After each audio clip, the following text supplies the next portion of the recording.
Ladies and gents, I am the one and only DJ Storms. Welcome back to the channel here on YouTube.com. It is, of course, Sunday, January 2nd, 2022. We are a little less than 24 hours removed from WWE Day 1, which, of course, streamed live on Peacock last night, January 1st, 2022, with the pre-show, of course, starting at 7 p.m. Eastern Time. I am, of course, DJ Storms, as many of you already know, the scum of the earth and the most intelligent man in the wrestling community. And I am here to dissect everything and everything Day 1 related. And, of course, I am not alone. Back here on the channel to kick off 2022 with me, my very first guest of 2022. I mean, do you expect anything different? He's a lifelong wrestling fan, DJ Storms, Posse administration member, and of course, coming to us live from Brooklyn, New York. Please help me welcome back to the channel, Mr. Earl Cole, and I can see you're feeling very festive. Mr. Cole, how are you today? Oh, DJ Storms, Happy New Year to you and your lovely family, and Happy New Year to everyone that is joining us today here on YouTube and, of course, around the globe. And, of course, ladies and gentlemen, I am the host. I am the host of the Wrestling Experience. For most of you who don't know that, that is live each and every Thursday on YouTube, and of course the DJ Storms Posse page, which I am a senior administrator of the page. I come to you live each and every Thursday night, and of course, ladies and gentlemen, I have to say one thing before we begin today. You know, I am here because I have to tell you guys what a year I had last year. Between November and December were one of my best years ever. I mean, ladies and gentlemen, right now on my Facebook page, I have almost 108 subscribers. That is an impressive number, ladies and gentlemen. And I have to thank DJ Storms. I have to thank Top Rope Squishy. I have to thank so many people who have come on my channel and my brand and grown it into something that I have never thought it would be possible. But again, ladies and gentlemen, I want to thank all of you for who subscribe to my channel. If you want to subscribe to my, please do so. Please do so and turn on that notifications bell so that this way you know when I come on live. It's going to be a good time. I'm going to show you a good time. Definitely, I'll show you a good time on my show. It is one of the best shows. If it's not the best show, it is the most entertaining show that you'll ever see on YouTube. Besides DJ Storms, of course, his brand is just soup to nuts. I mean, I mean, you're gonna get something Well, really I straight mean, to he's not go lying, with it. people. He's not lying. Yeah. No, I'm not. I'm not. I'm not. So, again, I want you all for subscribing to my channel. I subscribe. Please do not hesitate but subscribe to my channel, and please turn on that notification bell, and please hit the like button on all of my videos if you want to watch the encore presentation of my show. It is available for you on my channel. Please do so. And of course, the last time me and DJ Storms collaborated together was the rewind for a full year. And that had over 200 views on it, which shows why when we come together, two planets come together, ladies and gentlemen, it is the best thing ever. So I am honored to be here today. I want to wish you all a happy new year. I hope it's a blessed one for you, a good one for you. I have a major announcement that I'm going to make on my show this Thursday. I hope you tune in for that. And If you want to follow me on Cyberspace, you can. Yes, you can. Very easily. Follow me on Twitter at WWE Earl C. WWE Earl C on Twitter. Instagram is Earl C99. And of course, you can follow me on Facebook. And of course, if you follow me on Facebook and make me a friend, I just may invite you to become a member of the DJ Storms Posse page, which again, I'm going to say I'm a senior administrator and I monitor the page each and every day, and I bring you all kind of news, rumors, and reports. So that is me in a nutshell. I am so honored and blessed to be here with DJ Storms once again as we get on the ship and fly over this day one pay-per-view. DJ Storms, I am here for you, my friend. You have a hot brand. Your brand is hot. You're hot. Your subscribers are hot. And you are the most entertaining, the most opinionated, and you're not the scum of the earth, but you are heaven on earth. And this, ladies and gentlemen, I love it. and I yes, love it, man. I and absolutely love it. This is why I got him on the show, people. This is why I have Earl Cole on the show each and every single time. I love it. I absolutely love it. Continue. Don't let me stop you. Continue. and you are heaven on earth, DJ Storms. And thank you so much again. I am honored. I am blessed to be on your channel, and I'm here for you. So let's get into it and get in this ring. Thank you very much, Mr. Earl Cole. As he said, follow him on social media. All of his links are in the description. His Twitter, Instagram, Facebook, and his YouTube channel as well. Let's check the chat. Thank you, Hula Grim, Alan Holland, Lisa Marie, and Rob Wells Jr. We got a nice, solid foundation so far. Let's get some more people in here. I think we want to at least get, I would say at least 10 live viewers. I say that's a decent goal. So here's what I want everyone to do. I want everybody to share out the stream because, of course, it's vital. Hit the like button when you come on in. Share out the stream on all platforms of social media. I'm talking about Twitter, Instagram, Facebook, Pinterest, Tumblr, Snapchat, TikTok. Whatever social media platforms that you share it out because it is vital. We get as many people in here as possible. I believe we got Adam Carl in here as well. Thank you very much, Mr. Adam Carl. Rob Wells Jr. compliments your glasses, Mr. Earl Cole. Of course, Rob Wells Jr., he's become a VIP. He's become a VIP of the DJ Storms posse. He's one of the top dogs around here. So I like Mr. Rob Wells Jr. So on top of that, share out the stream on all platforms, social media, and please make sure we get as many people in here as possible. Please make sure you hit the subscribe button and hit that notifications bell with a huge coup de grace. That way you will know whenever I pop up on YouTube. Because whenever I pop up on YouTube, I mean, is there any better time to be on YouTube? Absolutely not. Because whenever I'm on YouTube, it is the best time to be on YouTube, baby. Because it's the only time you're going to get to see this glorious sideburn chin strap combo, this beautiful mustache. We're going to do it a little early. I haven't even said where you can find me on social media, but we're going to do it a little early only because Earl Cole is on the show. You already know what time it is, Earl. You know what time it is. We're going to light it up. This is the first one. First one right here. First rewind of 2022. So we're going to light it up here with a little and a dash of a whole lot of yeah. Good. That's right. Campbell's. There we go. Campbell's soup. It's so good. Because everybody wants a piece of the Storms Meister. Everybody wants a piece. But you can follow me. You can follow me on Twitter and Instagram at the DJ _storms. That is the DJ _storms. That is both on Twitter and Instagram. Add me on Facebook for collaborations and business inquiries. Please send me an email. My email is, of course, stormstakeover@gmail.com. Like the official DJ Storms business page, and I may just send you an invite to join the official DJ Storms posse group on Facebook. Keep the chat alive. Chat amongst yourselves. You can ask us some questions. We'll try our best to answer them.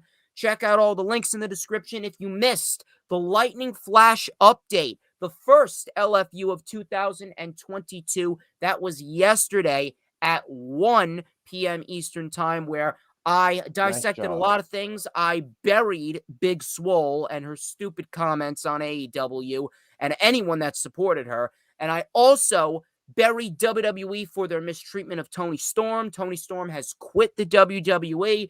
I also talked about Bobby Lashley potentially turning face and Johnny Gargano potentially debuting for AEW when they roll around to Cleveland on January 26th. And of course, the LFU was capped off by me stating my top 10 matches of 2021 with number one, little spoiler, but if you want to check out the whole list, you can. But my number one match would be the Young Bucks versus the Lucha Bros in a steel cage match for the AEW World Tag Team titles at All Out back in September. Fantastic match, picture perfect stuff right there. Absolutely loved that match from start to finish. So please go check out the LFU from yesterday if you missed it. Shout out to Nick Fury. I greatly appreciate Nick Fury appearing on the rundown for WWE Day 1, which of course was on December 31st, New Year's Eve, a couple days ago. He's fantastic. A great way to close out 2021 for me. And then we got a big weekend next weekend as well. I'm planning on doing a rundown for Battle of the Belts, and then we got the LFU on Saturday, and then the rewind for Battle of the Belts on January 9th. And then after next week, I should be going back to work on January 10th because I will be COVID-free by then. Although I'm still kicking ass. I don't need no doctor to tell me what I can and cannot do because me, DJ Storms, is the guy that triumphs over everything, even COVID-19. Anyway, we are going to get right into the festivities here. We're going to get right into everything regarding Day 1. We got the pre-show. Pre-show, we saw Ricochet and Cesaro taking on Sheamus and Ridge Holland. But first things first, Earl Cole. Let's talk about the overall build and the overall show first. This was a show that did not look too bad on paper, but recently with WWE, it hasn't really been a fun build. It hasn't really been a fun time to be a WWE fan, if we're going to be quite honest here. It has been very, very, very difficult for a lot of people to actually invest and or care in what the WWE is doing right now. And that's because of the shit aura that the WWE has around them as we speak. It is very hard to watch WWE. It really is. It sucks. It honestly sucks.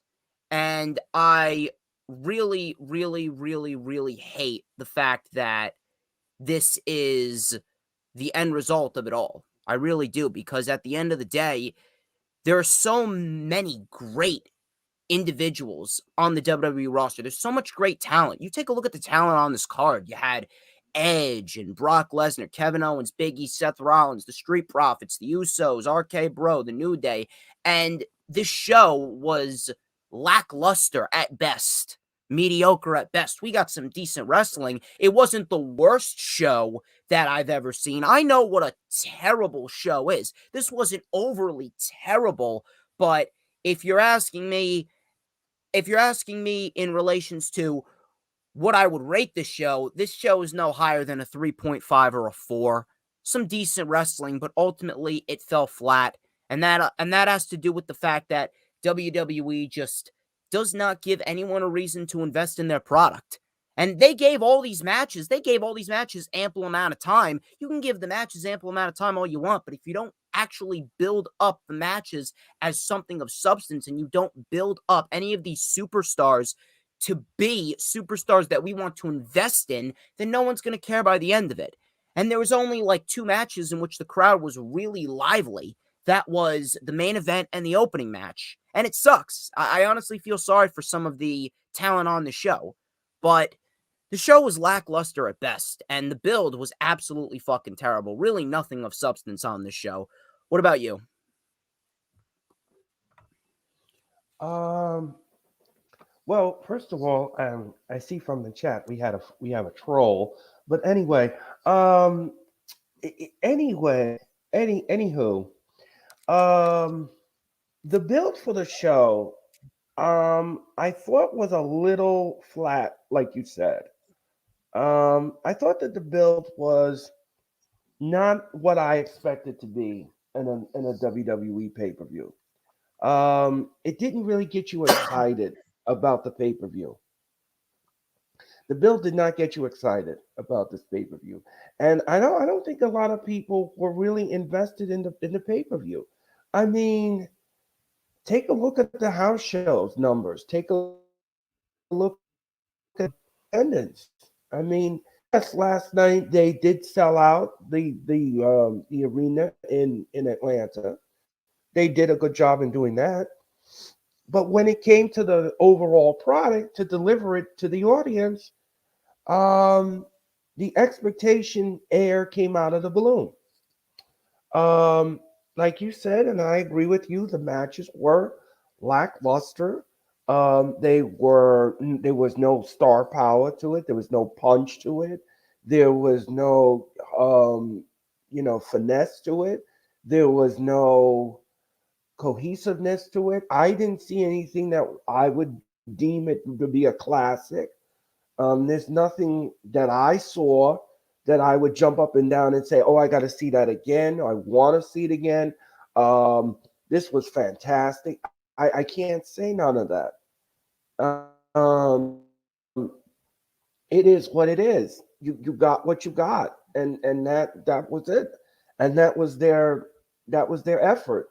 That was it. What you got is what you got, and that's it. If you liked it, you liked it. If you didn't, you didn't.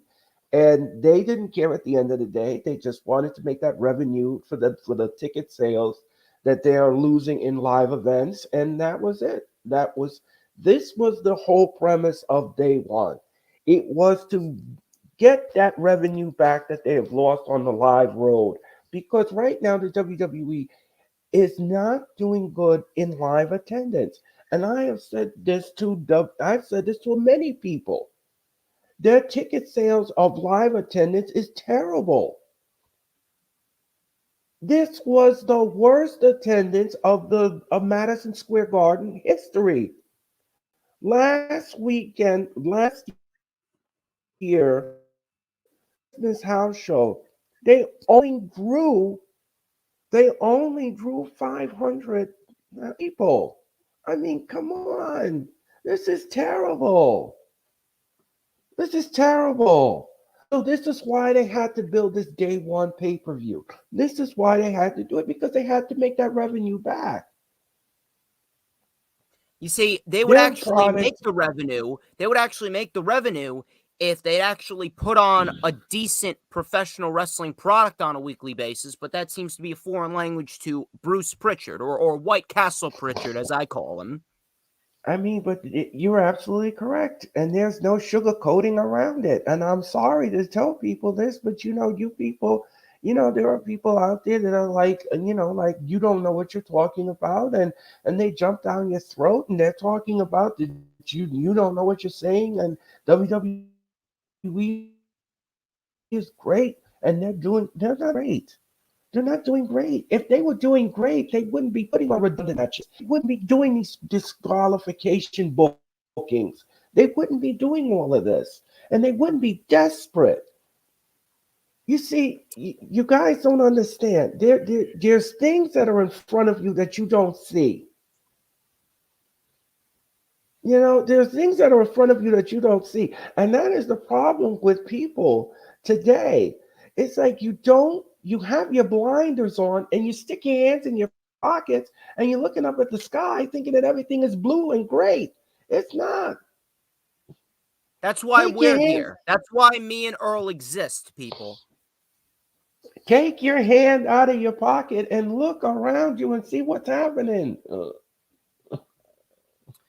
We'll have plenty to discuss. Trust me on that. We'll have plenty to discuss on that. But the pre-show started off with Ricochet and Yes. Cesaro versus Sheamus and Ridge Holland. First off, Ricochet Ricochet's Harlem Heat-like gear looked great. That was a very, very, very nice look for Ricochet. Holland suffered a legitimate injury in this match. He took a assisted 450 splash by Ricochet. Cesaro tried to assist Ricochet in a 450 splash. Ricochet accidentally screwed up, and his boot scraped the face of Ridge Holland and completely dislocated his nose. His nose was over here, and he was bleeding like a stuck pig. Thankfully, he got out of there, and he then tagged into Sheamus, and Sheamus, Ricochet, and Cesaro carried on as if this was supposed to happen. So, first things first, I got to give a lot of props to Ricochet, Cesaro, and Sheamus for being professionals. No, I don't think anybody even noticed that Ridge Holland was gone, and that's a good thing and a bad thing. It's a good thing because it goes to show you how well Ricochet, Sheamus, and Cesaro are, and they played it off as if that was supposed to happen. Number two, it's a bad thing because of the fact that Ridge Holland, he doesn't have any identity. He does not have any sort of momentum behind him. He does not have a spotlight on him at all, to a point where no one cares about him. And that sucks because Ridge Holland, he's got the potential to be a solid hand in the mid-card, but they are not pushing him the way that he should be pushed. They are not putting him in a position in which he can be at the top of the mid-card or the top of the card period in the WWE. So it's a good thing and a bad thing that no one noticed that Ridge Holland was gone. But I got to give props to Cesaro, Sheamus, and Ricochet for playing it off as if, oh yeah, that was supposed to happen. And they continued on and they delivered a fairly solid match here. So props to those three men. I hope Ridge Holland is okay, though. So Ridge Holland, he broke his nose. Ricochet's boot scraped right across Ridge Holland's face, causing him to dislocate his nose. He was bleeding all over the place, and he was taken out of the match from that point forward. Sheamus then took over on Ricochet. Ricochet was isolated. Holland was taken to the back to receive medical attention, like I said. Cesaro got the hot tag. He was lighting up Sheamus. Big crossbody for a 2. Cesaro with the Cesaro swing and then the sharpshooter. Sheamus was able to get to the ropes. We had a punt knee strike by Sheamus. Ricochet was caught in midair, and then he was given a white noise by Sheamus on the floor, which looked great. Cesaro then with an uppercut for a 2 count.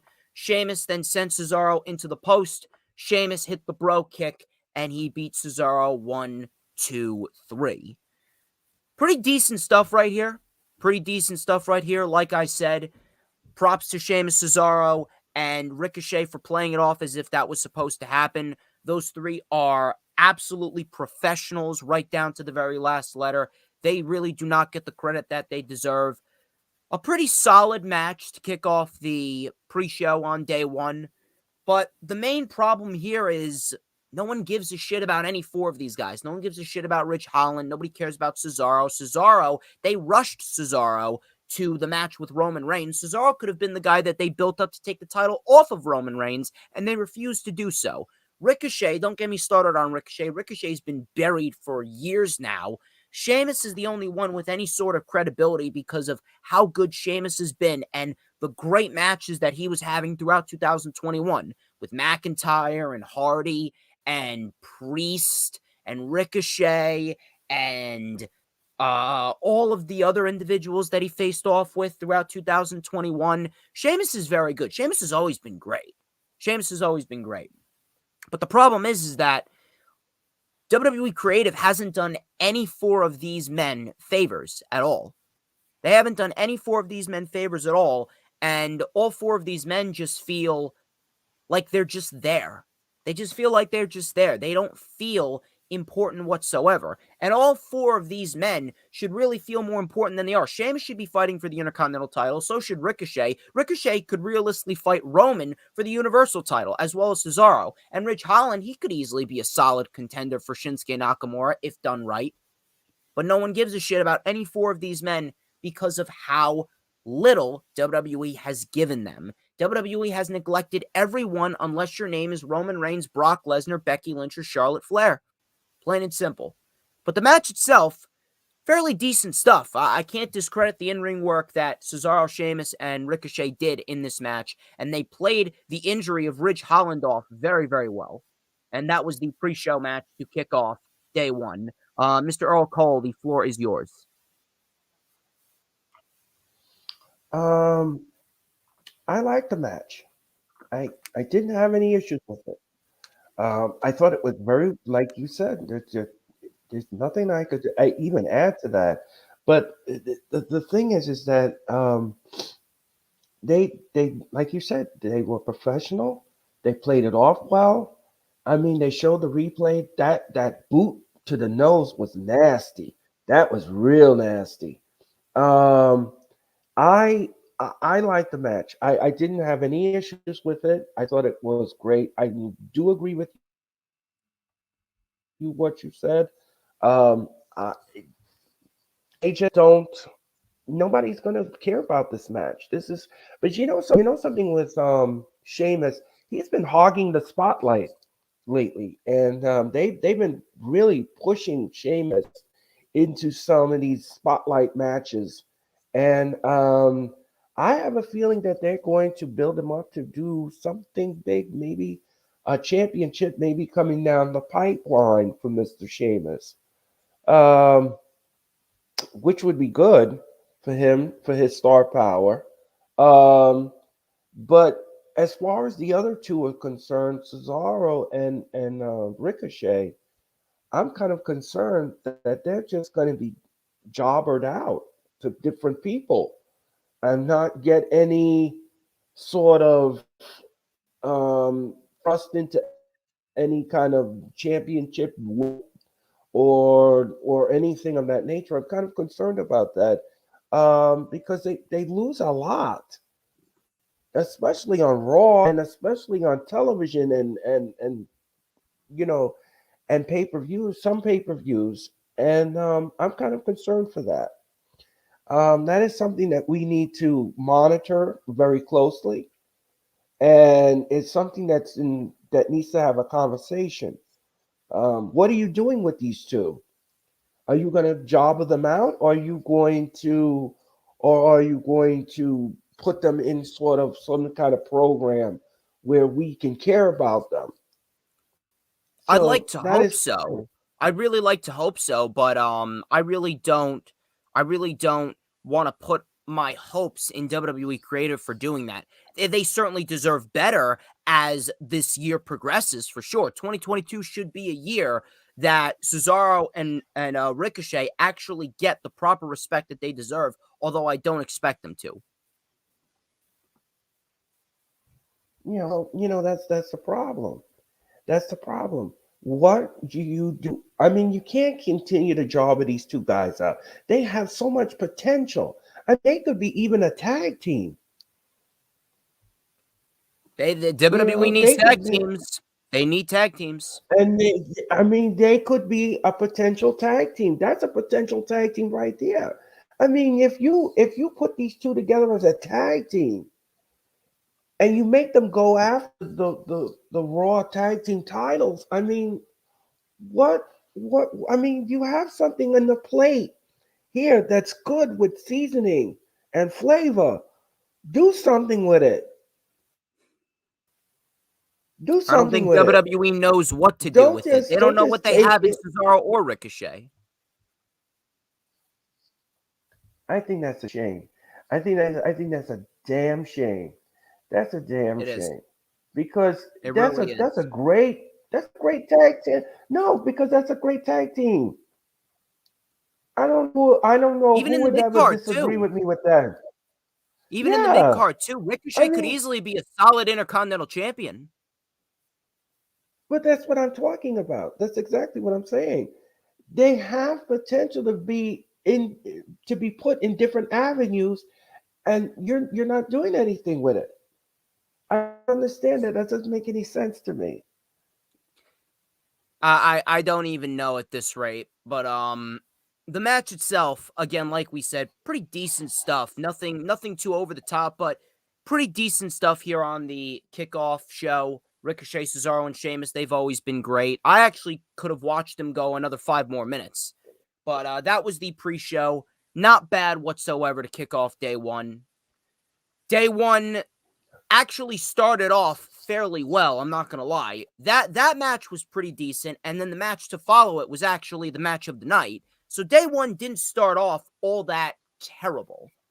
The main show started off with The New Day and the Usos. This was for the SmackDown Tag Team Championships, and this match was excellent.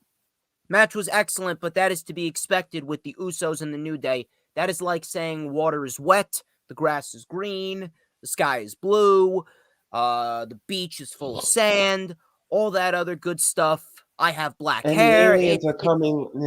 The aliens are coming down, and yeah, pretty much. It's pretty much a given. There's no way that the Usos and the New Day are going to have a bad match.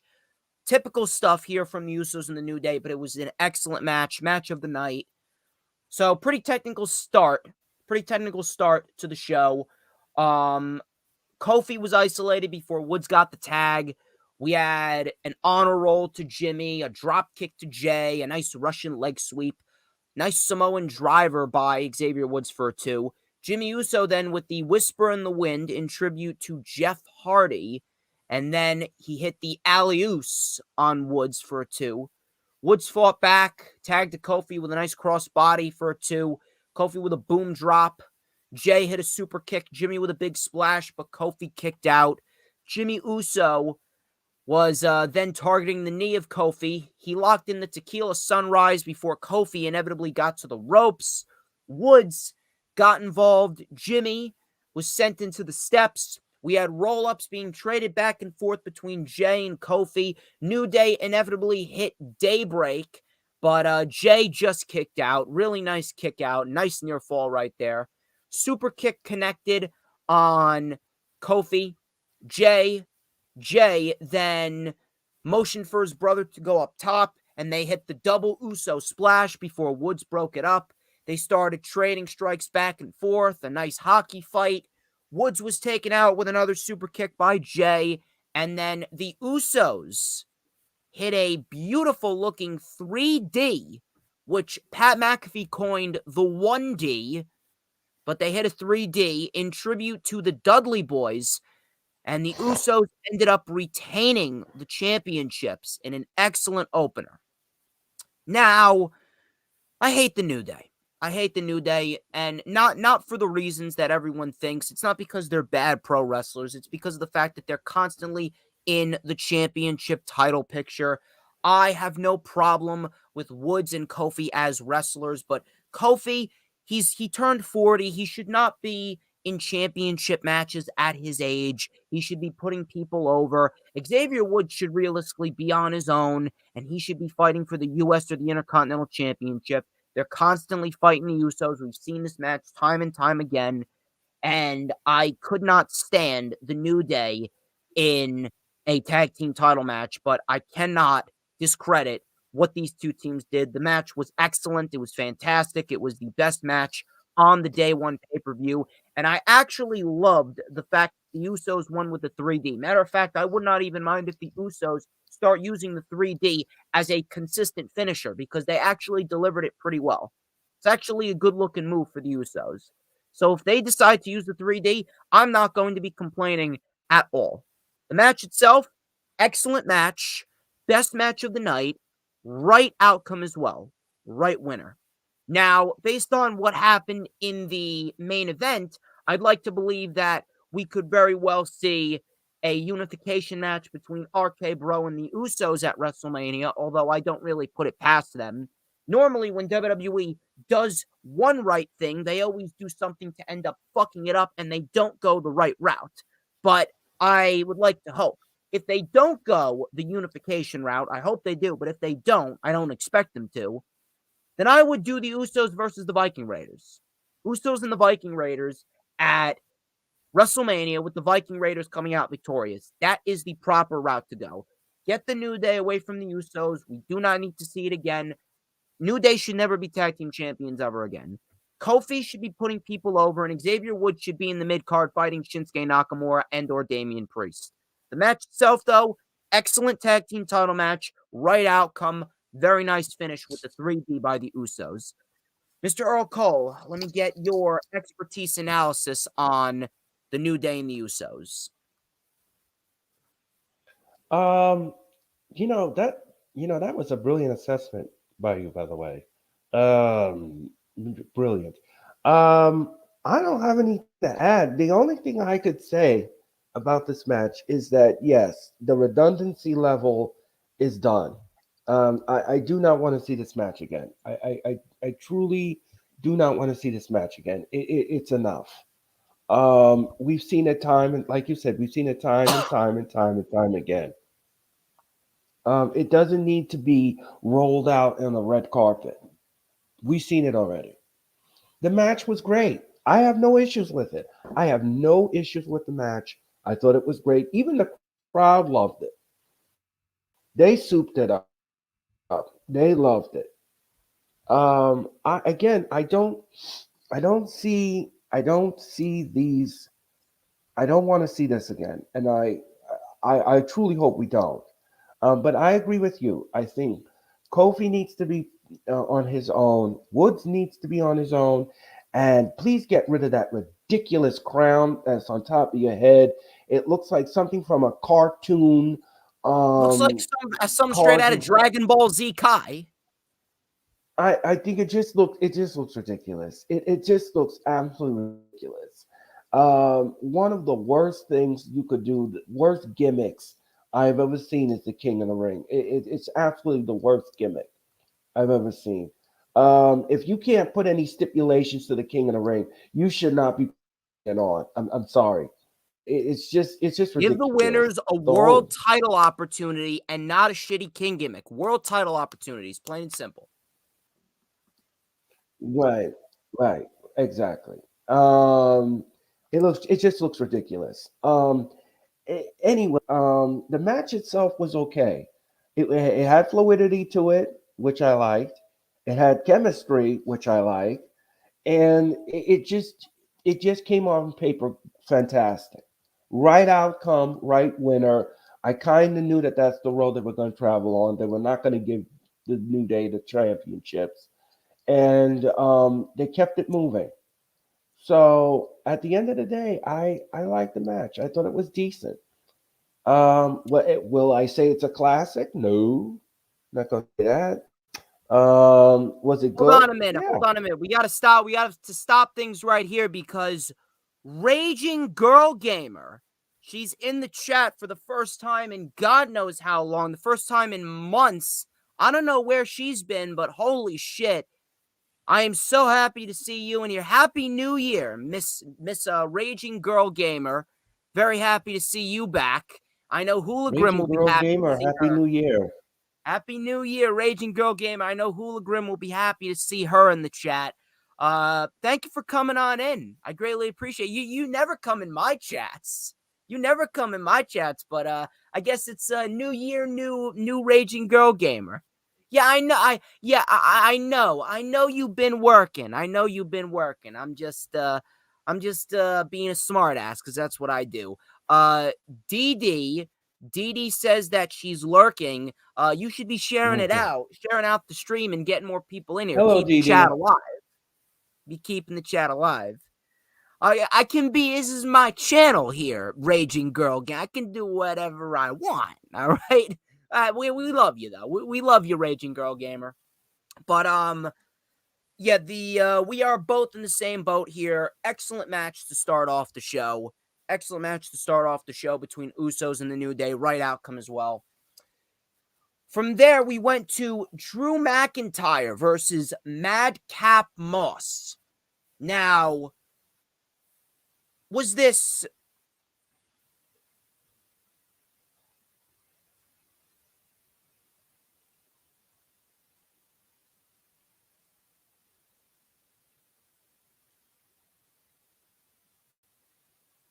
I think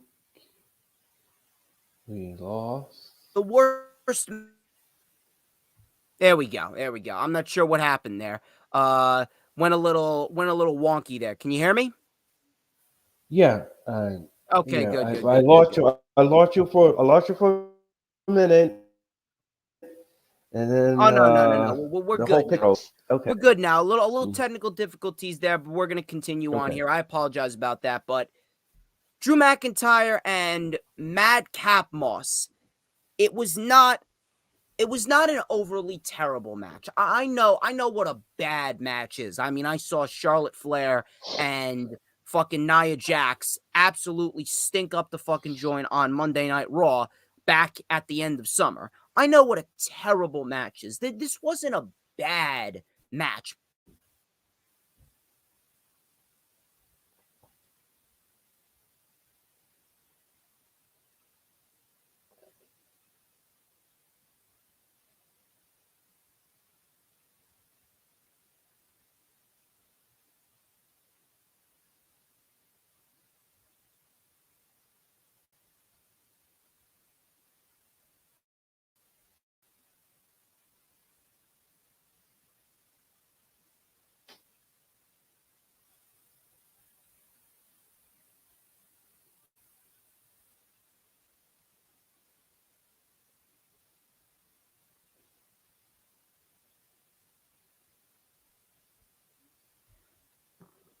We back?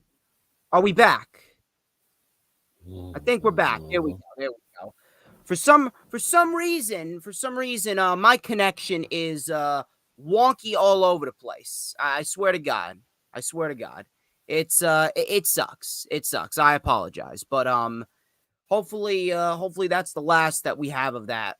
We're gonna try and get through the rest of the stream as best as we can. I apologize about that. But again, I know what a bad match is. Madcap Moss and Drew McIntyre, it wasn't bad, but it was not pay-per-view worthy whatsoever. It wasn't. I actually don't know why this match was even on the show in place of Sami Zayn versus Shinsuke Nakamura. If that match was on the show, that match would have actually made the show just a little bit better. So I don't really know. Yeah, I don't really know what the motive was to put fucking I don't really know what the motive was to put Madcap Moss and Drew McIntyre on the show. Seriously. It honestly sucks. It really does honestly suck. But I'm not going to sit here and tell you that it was a terrible match. Madcap Moss actually put on a very good performance. I'm not going to lie, but this was a television match on a pay-per-view. Didn't need to happen. Now, Madcap Moss and Happy Corbin, terrible fucking gimmick. They came out, they were ragging on the weight of people in Atlanta, Georgia. So they were telling their typical jokes as per usual. Nothing crazy whatsoever. And then Drew McIntyre ended up coming out. And we get McIntyre versus Madcap Moss. And again, this match was not terrible. It was not terrible. Madcap Moss actually surprised me. He's not bad in the ring, is Madcap Moss. It's the gimmick that is a big downside to Madcap Moss. And Happy Corbin, too. Corbin, I don't know why Corbin is not as the Lone Wolf. I really don't. Corbin is not as the Lone Wolf. It needs to be Corbin as the Lone Wolf. Madcap Moss, he needs to either be in the mid-card or they need to put him back in a tag team. He excels in a tag team role. But the match itself was not terrible. I've seen much worse. So Drew, he was doing his usual shtick. He was tossing around Moss. Moss then took over with some suplexes and shoulder tackles. Drew mounted a comeback with a couple suplexes. We had a big neck breaker and a beautiful pop-up spine buster. Pop-up spine buster for a 2 count. Big fall-away slam by Moss for a 2. We had a future shock DDT for a 2. Drew with a belly-to-belly to Moss off the top. Moss then hit a big boot to stop the Claymore by Mr. Drew McIntyre. But Drew McIntyre inevitably fought back, and he hit the Claymore. And Drew McIntyre beat Madcap Moss in a fairly okay match, but a match that should not have been on pay-per-view. It was a TV match on a pay-per-view that should not have been there. Should have been Zayn and Nakamura for the IC title. And that was pretty much that. I was actually hoping that this would have been the end, but apparently this is not the end. We're actually going to be sitting here for a few more weeks at least, going through a couple of segments with Happy Corbin, Madcap Moss, and Drew McIntyre, considering what happened later on in the show. But the match itself wasn't overly terrible. I've seen worse, but it shouldn't have been on the show. It went way too long. You could have actually given 7 more minutes to Randy Orton and Matt Riddle versus the Street Profits. But that was pretty much that. What were your thoughts on the match? Well,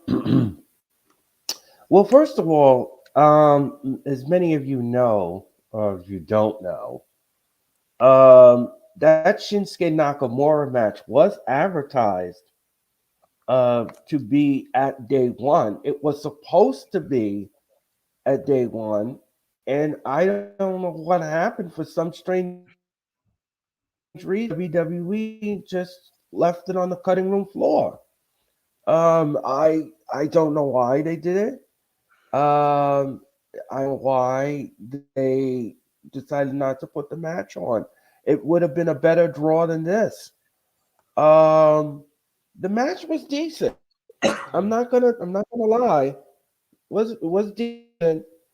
McIntyre did show his strength and his dominance in the ring. He did show that to Madcap Moss. But I am sick and tired of this gimmick with the Happy Corbin, with the dumb jokes, with the thing. It's just wearing. It's almost like an empty carpet. You keep walking on an empty carpet and there's a hole in it, and you keep walking on and there's a hole in it until you drop to the floor. That's to the basement. It serves no purpose. I don't like the jokes. I think they're dumb. And to be honest with you, I think the next time they do jokes, they should bring out AEW's Acclaim and let them roast them in front of everyone on the show. I think that would be really funny. That would be The something Acclaimed are entertaining. actually funny. The Acclaimed are actually funny. Right. And I think that they would roast them to smithereens. But anyway, this match was pretty decent. It was okay. It was okay. I'm not going to jump up and down about it. I had no issues with it whatsoever. The right outcome was done, and Drew has been wrestling with a neck injury. So this little angle that he got backstage, I'm going to assume they're going to give him some time off for him to deal with this neck injury and see how severe it is, and take him off of WWE TV and let him slip. Hopefully, let him sell it, and we'll have what happens with this program. But again, I didn't have any issues with the match. I thought it was pretty good. Was it the greatest thing I've ever seen? No. Was it horrible? No. I've seen horrible matches. I mean, geez, that segment on Running That Raw with Uzi Hot. How bad was that? Oh God! God. I mean, I've seen horrible. Trust me, ladies and gentlemen. I have seen horrible. I've been a wrestling fan for a very long time, and I've seen some horror shows. Okay. Well, I actually did not know that Drew was But actually wrestling this with a was neck okay. injury. That was a first to me. I did not know that Drew was actually wrestling with a Yeah. neck injury. So Yeah. this is completely news to me. So I'm Yeah. guessing that this was a way to write him off of television. I hope to God that once he comes back, I hope that this is just a one and done situation. He gets his revenge and then he moves on, because I quite frankly can't stand the gimmick between Happy Corbin and Madcap Moss. I'm actually wondering when they're actually going to break them up, and when they're actually going to take him off of television completely and revamp him, because that's needed. That's fucking needed. Happy Corbin and Madcap Moss, the gimmick is fucking terrible. It's absolutely fucking terrible. He can wrestle, Ken Moss. Corbin can wrestle too, but the gimmick fucking blows. It just absolutely fucking blows. I hope to God I really do hope to God that we actually get something of substance with these two, although I don't have any faith in WWE to do that, because when WWE has the opportunities to do the right things, they always end up doing the wrong things, because that's what they're all about. They always end up doing the wrong things. But the match itself wasn't Right, terrible. I've seen much worse. Moving right. on, we had the Street Profits. Street Profits versus RK Bro for the Raw Tag Team Championships. This was probably the third best match of the night. Migos came out with RK Bro, which Mike Rome announced that they were the greatest group in the world. No, they fucking weren't. So, they are actually friends with Randy Orton, which is why they came out with RK Bro. But RK Bro Street Profits, third best match of the night. This was actually a very good match for what it was. They should have gone longer, actually. I'm actually surprised that they went as short as they did. They should have gone another 5, 6, 7 minutes. But the match itself, very good for what it was. The Profits were mocking Orton, mocking the pose for Randy Orton a bit. Ford and Randy Orton squared off. We had an assisted floating bro senton on Ford by RK Bro for 2. Street Profits took over and they isolated Riddle. We had a frog splash, a standing frog splash by Montez Ford for 2. Riddle eventually got the tag to Randy. He lit up Montez Ford with a nice power slam on Ford and one for Dawkins as well. We had a double draping DDT on the Profits. Ford, he dodged the RKO and he hit an enziguri on Randy Orton. Riddle came in. Montez Ford's partner, Dawkins, actually hit an exploder suplex. Riddle hit the final flash and a PK. Ford then shoved Riddle off the ropes onto Dawkins. Orton was then sent into the post, and Montez Ford with a beautiful tope con hero over the top rope, over the post, over the turnbuckle, taking out RK Bro. Back in the ring, a frog splash was stopped by Randy Orton, and Montez Ford was the victim of a pop-up by Matt Riddle, and then an RKO, an assisted pop-up RKO on Mr. Montez Ford, and RK Bro retained the tag team titles in a fairly good match for what it was. Right winners. RK Bro's not losing the championships. I don't know who's taking it off them, but I would definitely build up the Alpha Academy to take the titles off them, because the Alpha Academy are fucking great at what they do. So I would absolutely have the Alpha Academy take the titles off of RK Bro if you're not merging the championships. Afterwards, the Street Profits then shook hands with RK Bro and they celebrated with Migos. Now, I'm not sure if anyone is picking up on this, but it seems as though the Street Profits, they could be turning heel. Now, I definitely wouldn't mind that at all. I wouldn't mind that at all, because they definitely need a change of character to spark up some interest in them. So I wouldn't mind if we see this match again at the Royal Rumble with the Street Profits this time as heels and RK Bro as the clear-cut baby faces. It would make the feud and the match a little bit more interesting, and I think the match would actually be better than the match that we got last night at Day 1. But right outcome, fairly good match for what it was. Probably the third best match of the night.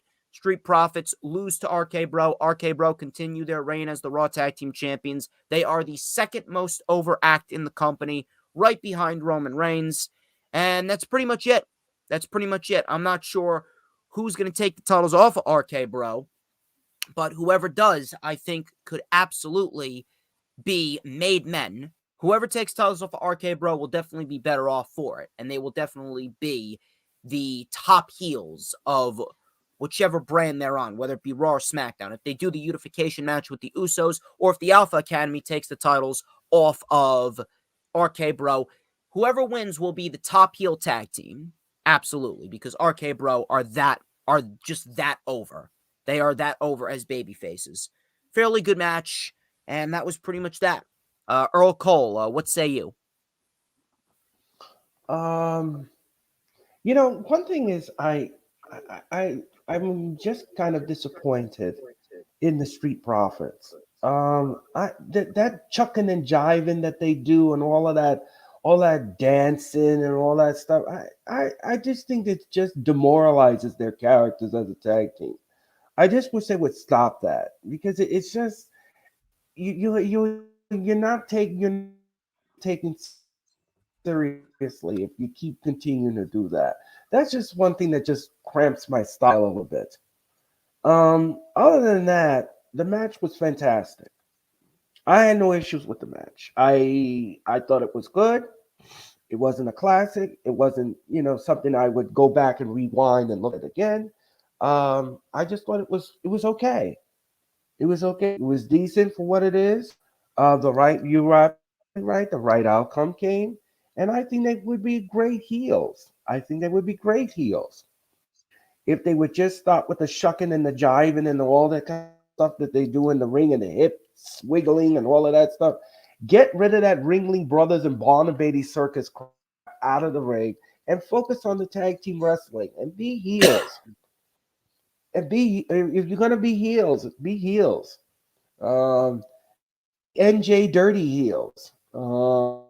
That's what you need to be. That's So what you have who to takes the channel titles off your RK Bro fellow now? MJF. Oh, God, jeez. Well, I don't know. I don't see another tag. I can't see in the crystal ball another tag team here. I mean, if you put Ricochet and you put Cesaro together, that's something that could be formidable. Well, If they're on SmackDown. you RK Bro's on Raw. Oh, yeah. Oh, that's right. That's right. So we can't have that. Okay. Scratch that. Unless you want the divisions to be merged.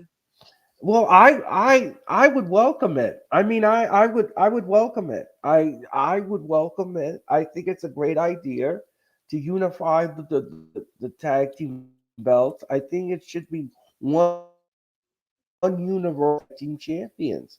I am all for that. But the WWE doesn't know how to pull that kind of trigger. They don't know what good thing is if it bit them behind. Um, I don't know. I don't know who would. I guess the Street Profits would be the people I could see. They, like you said, you turn them heel, and then at the Royal Rumble, have a rematch, and let's see what they can do as heels, and take it from there. It's definitely going to be an interesting scenario for sure, but I still have the Alpha Academy taking the titles off of not the Street Profits, Oh, RK you Bro. do. You I know, still have yeah. the Alpha Academy. The Alpha Uh-huh. Academy, if they don't merge the divisions, but if they do merge the divisions, then I'm having the Usos beat RK Bro at WrestleMania, and the Usos are or unify the tag team titles. They're the only tag team champions, with Roman Reigns being the only world champion, as he would unify the belts with Brock Lesnar. And we'll talk about Brock Lesnar a little bit later on. But that was RK Bro and the Street Profits. Fairly good match. Nothing too over the top. In the back, Madcap Moss and Happy Corbin attacked Drew McIntyre. They wrapped a steel chair around Drew's neck, and they smashed a steel supporter onto the chair, crushing Drew's windpipe. So Drew McIntyre is currently out, but the neck injury is real. But they did that as per kayfabe to take him out. That's pretty much that. I just hope that once he comes back, he just ends the feud quickly with Happy Yeah. Corbin and Madcap Moss, because I cannot stand it. I really can. I understand that you're trying to build Drew up for a match against Roman for the Universal title. I get it. But seriously, is this the best that you got for Drew? A fucking feud with Happy Corbin and Madcap Moss? Is that the best you can do? But that's pretty much that. We move on to a match that was supposed to be a big match, but it was not. Edge versus The Miz. Edge versus The Miz. Listen. They tried. They did. They tried. They really did. They tried. But at the end of the day, it just didn't work. It just didn't work out. Nothing was there. Here's a couple things that people don't understand. And a lot of people continue to make excuses. They continue to try and justify any sort of different type of deals, any sort of different type of segments that the WWE does. When the WWE deviates away from a formulaic segment, it doesn't mean that it's genuine. That's the thing. That's why I hate when WWE does shit like this, because WWE, when they do shit like this, it's not genuine. It's not real. There's no emotion. There's no heat. There's no energy. Edge versus The Miz, they tried to build this matchup as some big fucking blood feud. They tried, right? But in reality, it wasn't a blood feud. And it ultimately shit the bed for multiple reasons. Number one is the main reason why a lot of WWE's product is just shit. WWE has just created such a shitty aura around everything that they do that little to no one gives a shit. Little to nobody gives a shit. That's number one. Number two, the fact that this was legitimately a carbon fucking copy of CM Punk and MJF. Punk and MJF, there's actually something there. They had heat. They had energy. There's actually tension between them. There's no tension between Miz and Edge. There's absolutely nothing there. The Miz came back after he was with Dancing with the Stars and just randomly inserted himself into a program with Edge. Edge, he tried desperately to make this feud mean something, but at the end of the day, there's no heat. There is no energy. There's no tension. There is no reason to care about Edge versus The Miz because there's no history there. And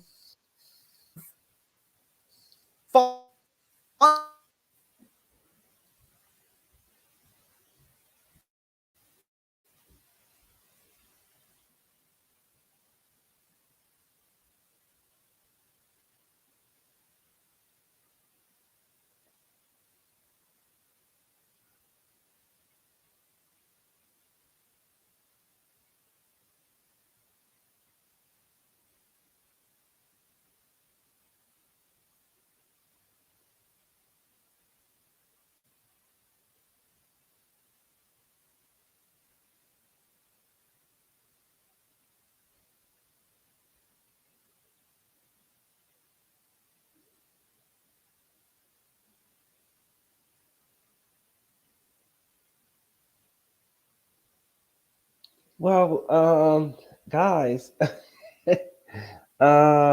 we lost DJ Storms. there we go. There we go. And There we go. That's a lot better. okay. All right. So, what was I saying? Oh, yeah, that's right. So, the final thing that I was saying, the reason why no one cares about this entire storyline is because The Miz is just a dead act. The Miz is a dead act. No one cares about The Miz. The Miz is in a situation where nothing that he does is going to generate any sort of interest or value. And if you care about The Miz, you're either one of these Miz stans that just lowers their standards and accepts mediocrity and deems it adequate, or B, you're just fucking retarded. I'm sorry. I'm sorry. But at the end of the day, The Miz is a dead act. The Miz is a completely dead act. The Miz has not had a sense of value or relevancy since his feud with Daniel Bryan in 2018. That was the last hoorah of The Miz. The Miz has not had any sort of feud or match or anything that has even come close to generating one iota of interest at the end of the day. The Miz has surpassed his expiration date as a professional wrestler. I've said this once, I'll say it again. There is nothing that The Miz can do that is going to generate interest. His time is up. I'm counting down the days until he retires. You know where The Miz would succeed? He would either succeed as a backstage correspondent, a color commentator, or an ambassador. Because when The Miz is in the ring, everything just completely goes to shit. The guy is boring. The guy is completely slowed down from where he originally was. There is no value that The Miz has. And this match with Edge, it was a complete snooze fest. They tried, but it was average at best. And that's being generous. It was mediocre, dude. Absolutely mediocre. And I love how everyone tried to make excuses and said to give it a chance. But meanwhile, at the end of it all, it ultimately shit the bed.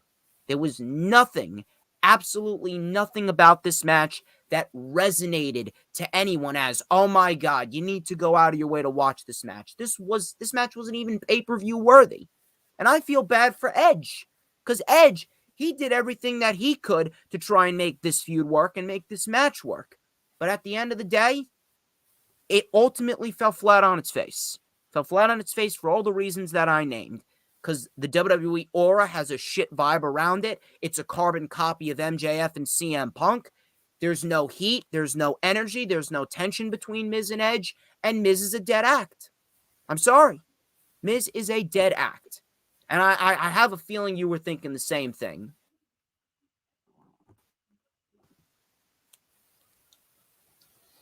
Yeah, you know something, this is the problem that I have. You take something and you try to make something from nothing. And this feud was nothing. It made no sense. You know what this feud was? This feud was called desperation fuel to the bed at best. This is desperation. This was just ultimate desperation. It was something to draw the audience. It was something to sell tickets. It was something to do. It was something that they needed to have. Again, I mean this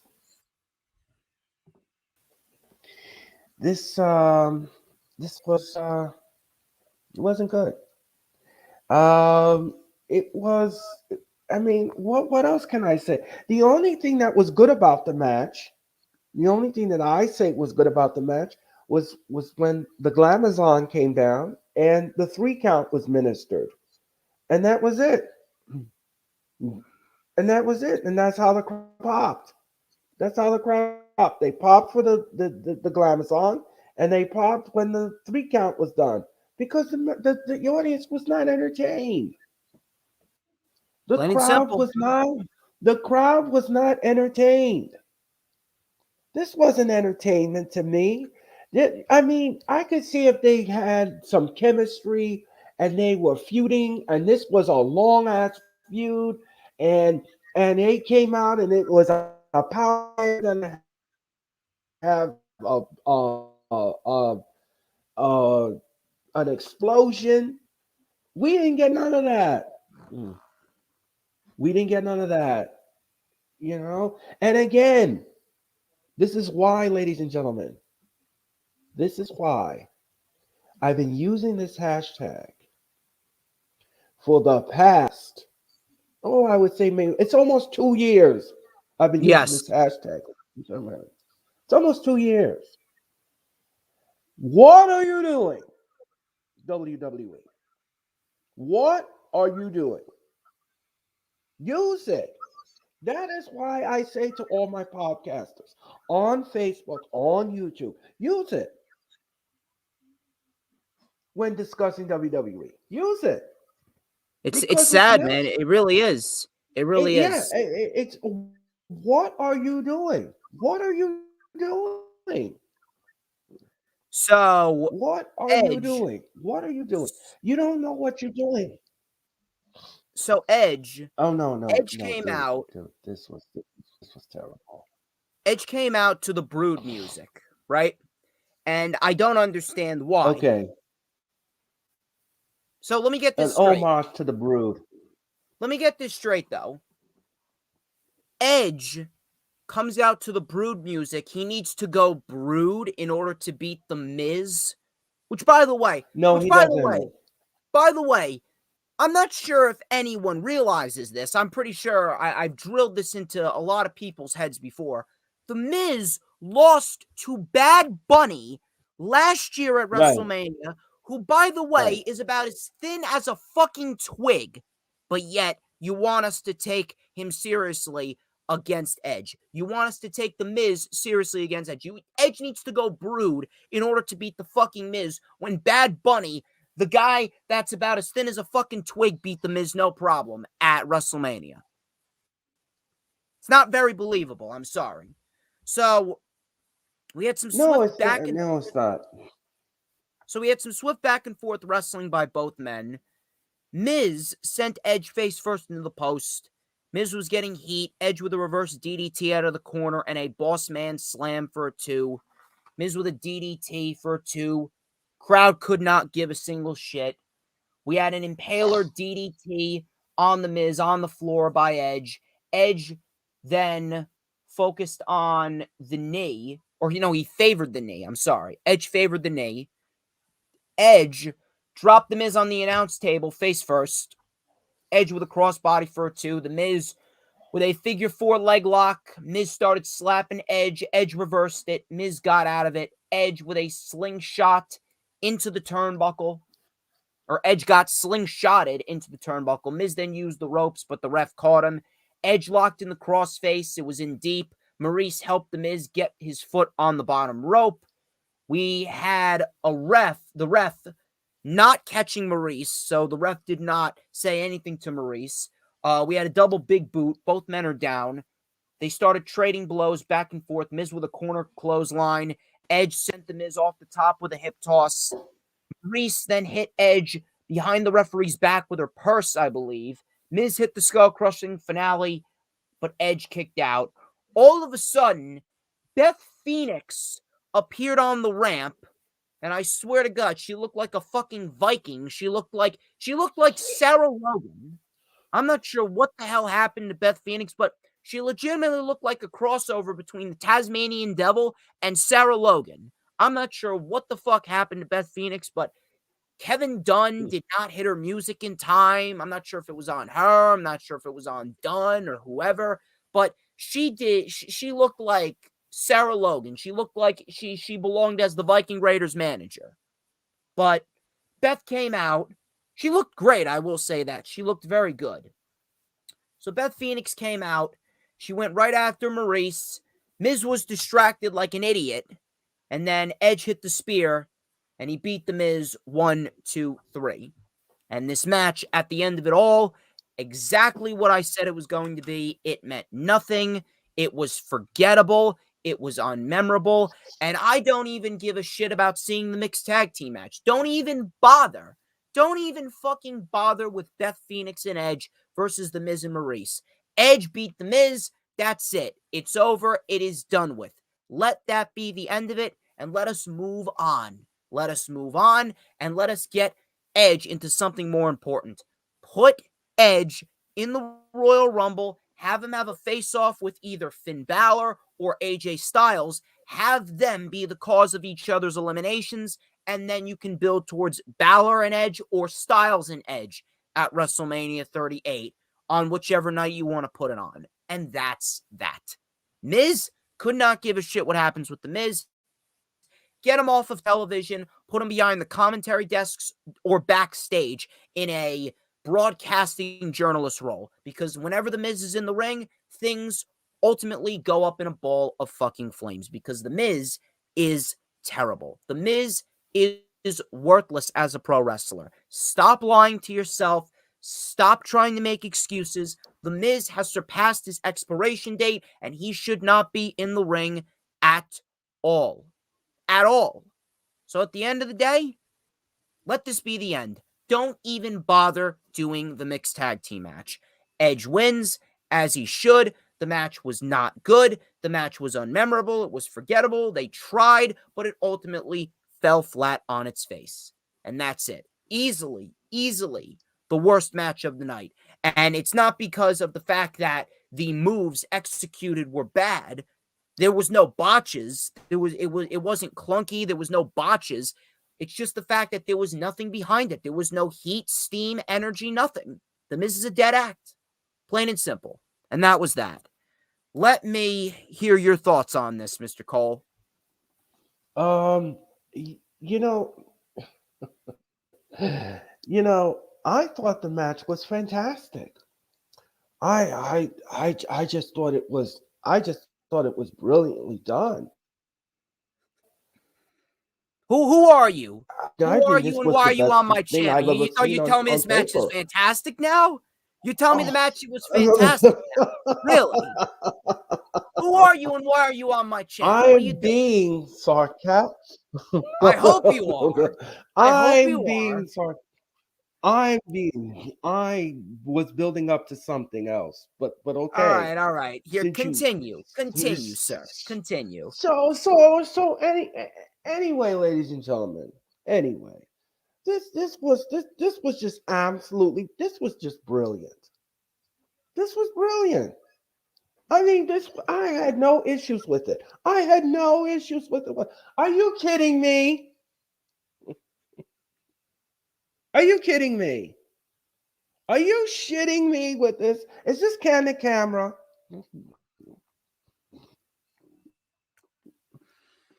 Hey, you're gonna take this piece of a waste of time and give this to me?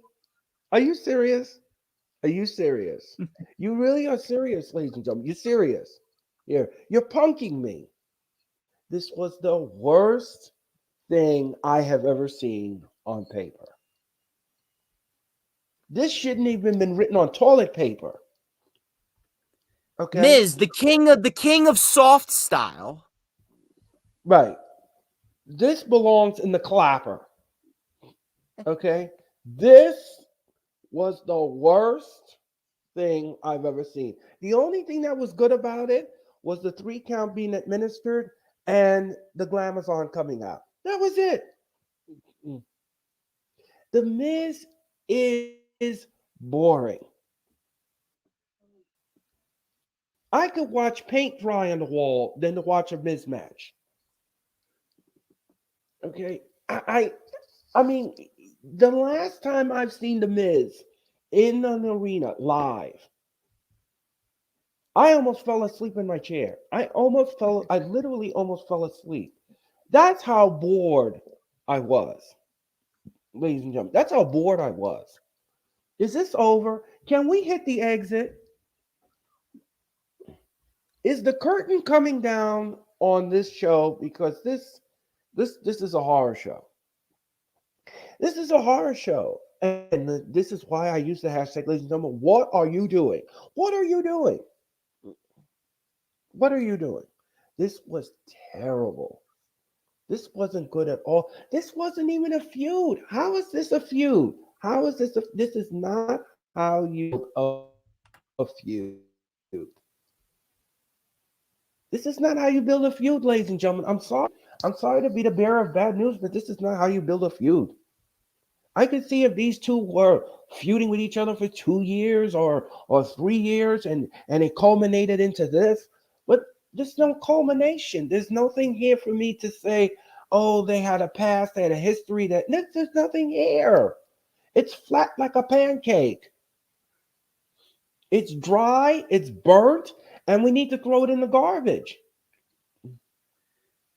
There's nothing here.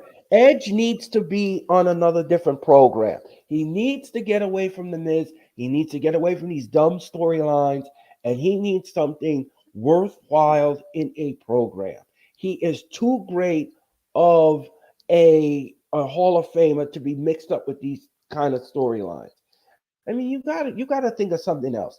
The Miz, really, really, like the Miz says, really, really, really, really. No, I'm sorry. This wasn't good. This wasn't You know good. what the real This left a feud very is? dry. Yes, sir. The real feud is between me and my pillow. That's the And real struggling feud. to sleep and struggling to try to get to sleep.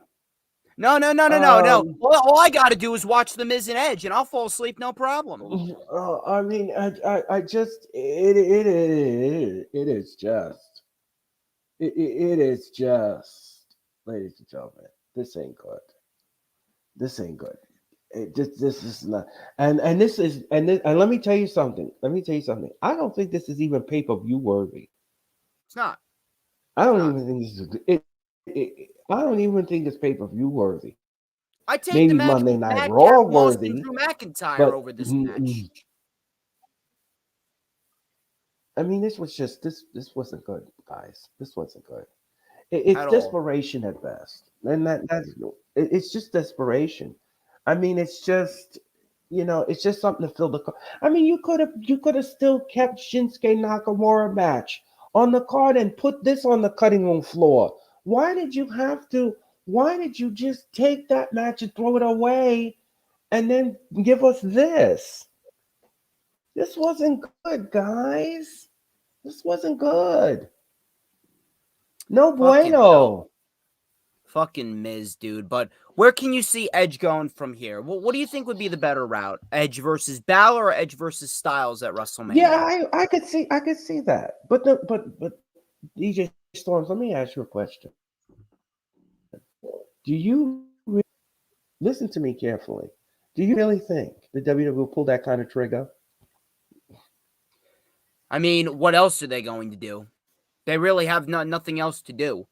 This Edge Miz feud, if it is going to continue, it can't continue past the Royal Rumble. You Can know it? the WWE. Can it? Anything's possible with this company. Anything's possible with this company. I don't know. I mean, look at the celebrity that's I'm going to already be in yawning the talking Royal about Rumble. the Miz, dude. I'm yawning talking about the Miz. Fucking hell, dude. But I hope not, dude. I hope that we do not see this feud continue into WrestleMania whatsoever, because this match was the cure for insomnia if I've ever seen it. Completely unnecessary. Did not need to happen whatsoever. That's pretty much that. We move on. The second to last match, we got Liv Morgan versus Becky Lynch for the Raw Women's Championship. Now, first things first, this was absolutely the best match of Liv Morgan's career. Absolutely the best match of Liv Morgan's career. This was actually very good. These two women did a very good job. And Liv Morgan, I got to give a lot of props to Liv Morgan because she's continuing to evolve. She's continuing to develop new moves. She's continuing to make sure that people remain invested in her, even though the WWE doesn't do her any favors. So she modifies her in-ring style and gets creative here and there.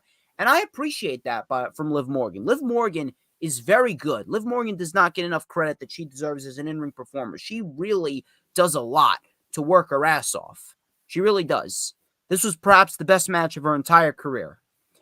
Now, the negative part about this is the fact that WWE continues to do the same thing over and over again, and they fail. They fucking fail to create new stars. They fail. I'm not saying that Liv Morgan would have done anything with the Raw Women's Championship anyway, and I'm really not saying that Liv Morgan would have had a fruitful reign as Raw Women's Champion. She wouldn't have. She would have lost the title right back to Becky at the Royal Rumble. But what does it fucking tell you that they can't even give Liv Morgan a 4-week title reign with Becky having absolutely zero challengers going into 2022? Becky has no challengers. Liv Morgan winning the title wouldn't have been out of the realm of possibility, only for her to lose it back to Becky at the Rumble. Liv Morgan would have been buried either way, but they didn't even give her a 4-week championship title reign. That's WWE for you. They pretty much told you Liv Morgan is not even good enough to have a 4-week title reign. You know where Liv Morgan's going to be? Liv Morgan's going to be on the next round of budget cuts. She's going to be on the unemployment line by the time WrestleMania is over. And then by the summertime, she will be right back with Ruby Soho in AEW. For all we know, we could very well have those two go into a feud together. For who knows? Maybe we could have Liv Morgan versus Ruby Soho for the TBS championship when the time's right. But either way, all I know is the fact that Liv Morgan, she ain't valued by WWE. Very good match. Performance of her fucking career. WWE will never see anything in Liv Morgan, and WWE will never actually push the stars that should be pushed. They will never get behind the future. They will never build a nice, stable slew of superstars for the future of WWE. And they're going to die on the hill with the Four Horsewomen and Lesnar and Roman and Randy Orton. And they will never, ever, McIntyre as well, they're never going to build new stars going forward. And they don't care. They honestly don't care. Whether the ending was botched or not, the WWE does not care about building for the future. And ultimately, it will come back to bite them in the ass at some point. But until then, I don't even think they'll care after that. Even after it comes back to bite them in the ass, they won't care. They won't care at all. But Liv Morgan and Becky Lynch, the match itself was very good. Best performance of Liv Morgan's career. But ultimately, Liv Morgan buried. And she will be released sooner rather than later. Becky has absolutely no challengers. Morgan took over quickly. She smashed Becky Lynch's head on the announce table. Morgan kept the aggression on Becky. A drop kick to the back of Becky. She locked in Rings of Saturn. She actually looked very good here. Becky with a guillotine leg drop for a 2. We had a Beck exploder. Becky then was sent headfirst into the buckle. Morgan picked up the pace. Enziguri missile drop kick for a 2. Becky hit a butterfly suplex, and then she locked in an armbar on Liv Morgan. Becky from the middle rope. Morgan with a slingshot. This was a beautiful spot right here. Morgan with a slingshot sunset flip powerbomb. She landed on her feet, delivered a very nice powerbomb. Awesome stuff. It looked beautiful. That got a 2 count. We had a back and forth roll up. Back suplex face buster. Liv then kicked out. Liv then with a big drop kick and a big suicide dive. Becky then threw Liv out of the ring. Liv then sent Becky into the steps. Liv then stomped Becky's arm into the steps. Liv then with an arm breaker from the middle rope locked in the Rings of Saturn. I legitimately thought Becky Lynch was going to tap out right then and there, but she didn't. Morgan then went for the Oblivion. Becky caught her in a manhandle slam, the weakest rock bottom in history, and Becky Lynch tried to use the rope. She couldn't get it. Morgan loses 1, 2, 3 clean. Liv Morgan's buried. Becky Lynch has no challengers. Liv Morgan will be released sooner rather than later, and that was pretty much it. Very good match, though. We got some decent wrestling on the overall show tonight, but at the end of the day, it is what it is there. Becky's going into the rest of the year with no challengers unless they take Rhea Ripley away from Nikki Ash and they put Rhea Ripley in there against Becky Lynch.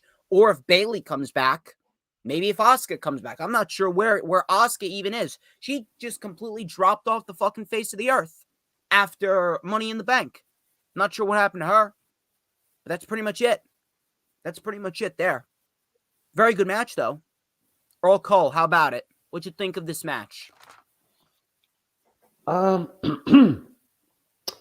Good match. What you know, there's a lot to say about this match. I was happy to see that Becky finally wins a match clean. No holding the ropes. Oh my gosh. I almost fell out of my seat when I saw the clean win. I couldn't believe it. I couldn't actually believe it that she could actually win a match without grabbing something. It's just yeah, I mean, Liv Morgan, I mean, how many times can you put on this match? She failed at Raw and she failed on the pay-per-view, and that's going to be the end of Liv Morgan. The WWE just don't know a good thing if it bit them in the butt, like I said before. They just trampled all over her and they just buried her. And I don't see anybody challenging big time Bex for the championship. I don't see any other women in the back. Nikki Ash. I don't know if anybody wants to see her. Yeah, I don't know if anybody wants to see Nikki Ash. go for the Raw Women's title again. I don't know if anybody wants to see that. I don't see any other formidable woman that would be worthy of going after Big Time Bex for the title. But who knows? I mean, we will see. We will see what happens. Um, I had no issues with the match. I thought the match was great. Ladies brought it. Liv Morgan brought it, but in the end, she just it was just too much for her. They just put her aside and cast her away, and that's it. She fails another attempt at getting the Raw Women's Championship. It's So, quite sad, dude. yeah, it is. It is. And the thing is that everybody that I spoke to, they were like, "Oh, Liv is gonna win," and he's gonna. I said, "No, no, she's not. No, she's not." And if you thought that, I mean, I don't know what kind of wrestling fan are you? Because I knew that that's not the road that they were going to travel on. I It just is what it is there. no, it is. Yeah, right, exactly. And the thing is, I just knew that's not what they were going to do, and that's not the road that we're going to travel on, and that's not what was being dealt. So at the end of the day, ladies and gentlemen, you Who's just left? have to know Who's it who's is. who's who's left? Who Yeah, you well, see facing Becky at there WrestleMania? is. Um, I don't, dude. I don't know. I mean, they release so many women. I mean, you see, this is the problem that I have with WWE. You make these dumb mistakes. You release so many women off the roster that you could have had potential here. I mean, if Amber Moon was still with the WWE, she could have been somebody potentially that could have went into that program. She could have had something there. You know, you release these women and then you don't have anything to fall back on. You see, this is the problem that I have with this company. You do these it's like you put yourself and trap yourself in these boxes. Now what are you gonna do? Now WrestleMania is coming. Now the Royal Rumble's coming. How are you gonna build this? How are you gonna build this card? How are you gonna build these going forward? What's gonna happen? Who's gonna compete in the women's Royal Rumble? Who are we gonna see coming out of this Royal Rumble? Who is gonna win this Royal Rumble? Who is gonna be the number one contender? All of these questions are on the table, and you can't seem to answer them because you're gonna be desperate. You're gonna go into your goodie bag of desperation, and you're gonna put out the wrong person. You're gonna pull out the wrong winner, and before you know it, we're gonna have a terrible WrestleMania. Sucks. It honestly sucks. It honestly sucks.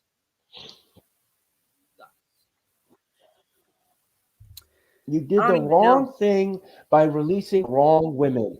I don't even know anymore, dude. I don't even know anymore. The WWE women's division is in such a state of shit right now. And the main event scene is really no better. Especially considering that Johnny Knoxville is entering himself into the fucking Royal Rumble. Johnny Knoxville is entering himself into the Royal Rumble, taking up a spot from a more deserving individual. WWE is doing anything in their fucking power to try and generate some sort of buzz, and it is downright fucking atrocious. Johnny fucking Knoxville is entering himself into the Rumble. I'm dude. It's called desperation. It's unbelievable. You It's want to talk called. about It's called. desperation? Want to talk about desperation? Let's talk about the Fatal 5-Way. Fatal 5-Way for the WWE Oh, Championship. Big E, Seth Rollins, Kevin Owens, Bobby Lashley, and Brock Lesnar. Brock Lesnar was, of course, added to the WWE Championship match because Roman Reigns came down with COVID-19. So let's talk about the match first. Let's go over the match. The match was quick, the match was chaotic, and very predictable. So Lesnar brought Suplex City to Rollins and Owens. Big E brought it to Lesnar. We had a spear by Lashley to Lesnar through the barricade. Everyone was taken out. Lesnar, we had a suicide dive by Rollins and a big frog splash by Owens. Rollins and Owens worked together to take out everyone. Rollins and Owens then took out Bobby Lashley. Then Bobby Lashley came back and he took out both Rollins and Owens. Big E hit a Uranagi to Lashley through the announce table. We had a double DDT by Rollins and Owens on Lesnar onto the steps. Owens then with a pop-up powerbomb.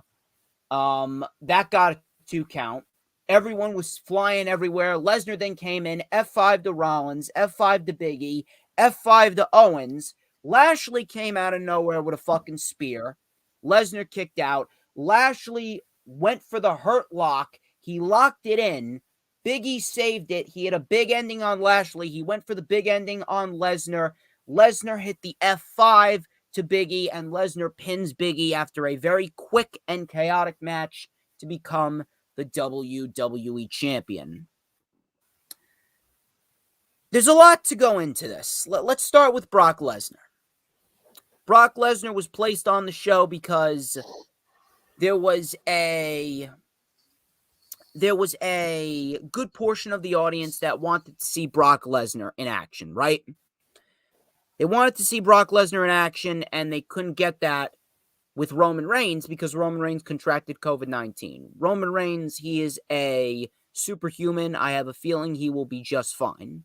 Roman Reigns is going to be just fine. But then we got Lesnar, and I understand you want to give the people their dose of Brock Lesnar, especially this current version, because this current version is actually very entertaining.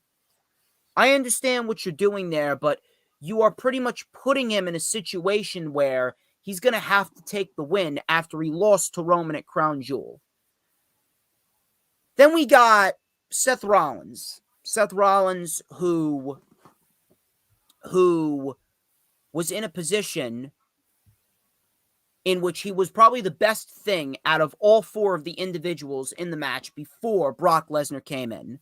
Then you got Bobby Lashley, who beat Big E, Rollins, and Owens before this match even took place to get himself into this match. So you put him in an unwinnable situation where if he didn't win, then everything that you did with Lashley beating all 3 of those men would be for nothing. So you ultimately pretty much proved the point that night with Lashley beating all 3 of them was for nothing because Lesnar came out victorious. Then you got Kevin Owens, who was one of the guys that I actually said had a good chance of winning. If Big E wasn't going to retain, I had Owens winning this because Owens just signed a new deal, and you know how they treat people good for the first couple of months when they first sign a new contract, ultimately to put them right back in undercard purgatory. So I wouldn't have been surprised if Owens won this match and then lost it right back to Big E. Then you got Big E. Big E, who was treated like absolute shit. A completely forgettable and unmemorable WWE Championship reign.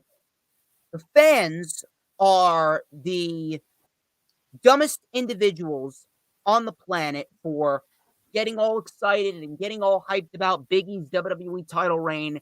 Meanwhile, Big E should have waited. Big E should not have won the WWE Championship back on September 13th when he did. Big E should have waited, and he should have actually been built up more. Big E was not at that level yet. And they didn't have any solid plans for Big E. That was the problem. That's probably the biggest thing that has been the death of every single individual that WWE had a chance to make into a star, and they didn't do it. It's the fact that they never formulate solid plans, which if you didn't formulate solid plans, I'm not sure why the fuck you even decided to have Big E cash in. Oh, wait a minute. That's right, because AEW was coming off a big fucking win in the demo, and they beat Monday Night Raw in the demo for a couple of weeks. So you got all panicky, and you put all your eggs in the Big E basket and had him cash in. They literally had his cash in announced on Twitter just to try and spark up a rating, and it didn't work. Didn't work at all.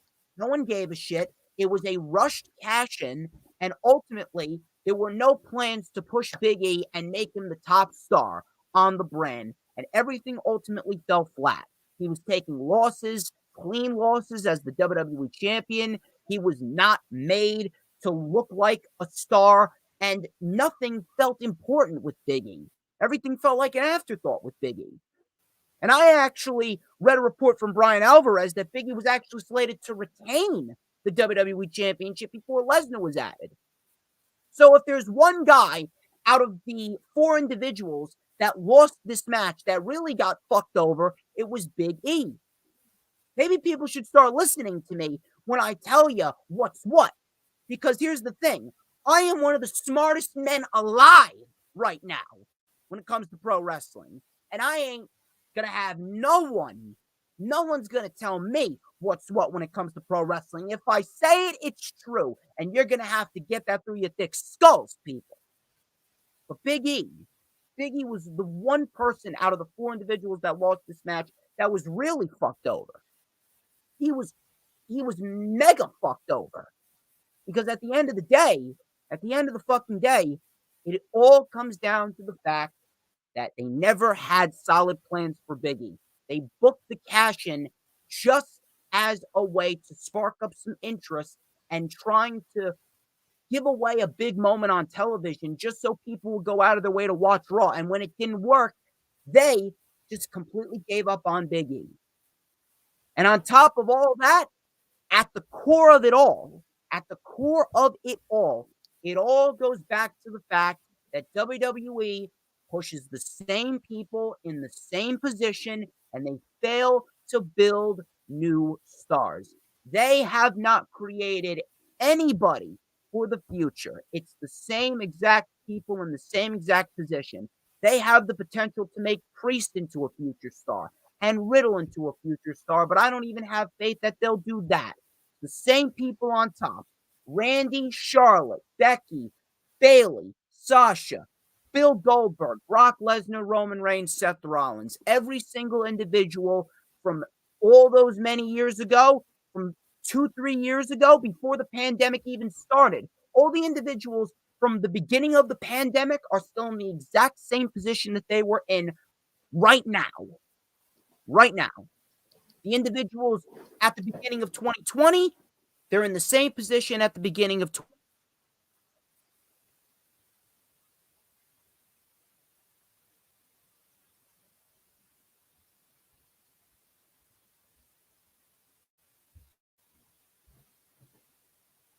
20. Hold on. We go. There we go. I think we're better. There we go. So, what I was going to say, there are some positives to this. Number one, everyone's been clamoring for Bobby Lashley versus Brock Lesnar, right? Based on the face-off that Bobby Lashley and Brock Lesnar had at the end of that match, we could very well get Brock Lesnar and Bobby Lashley at the Royal Rumble. If you want to really sell the Royal Rumble and make the Royal Rumble a big fucking match, or a big fucking show rather, you need a big fucking match. There's Bobby Lashley and Brock Lesnar on the show. You can do that for the WWE Championship. Then you could possibly do Roman Reigns versus Drew McIntyre. But something tells me that they might do Roman Reigns versus Bill Goldberg. Because Goldberg has one more match left on his contract. Who do you think that last match is going to be? Roman Reigns. God fucking forbid. But we could get Bobby Lashley and Brock Lesnar at the Royal Rumble.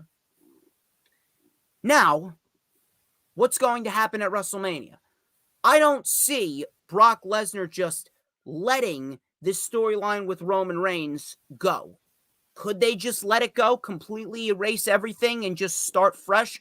Possibly, but I don't think Fox would be happy of the fact that Brock Lesnar's on Raw as the WWE champion and they're not on SmackDown feuding with Roman Reigns. But at the end of the day, they could very well just erase everything with Brock Lesnar and Roman. But the best possible route to go is to have Brock Lesnar and Roman Reigns fight for the WWE and the Universal Championship on night one of WrestleMania. Unify the championships, end the brand split, merge the rosters, combine the rosters, because I've said it once, I'll say it again. WWE's roster is so fucking depleted, there is no need for two rosters anymore. There's no need.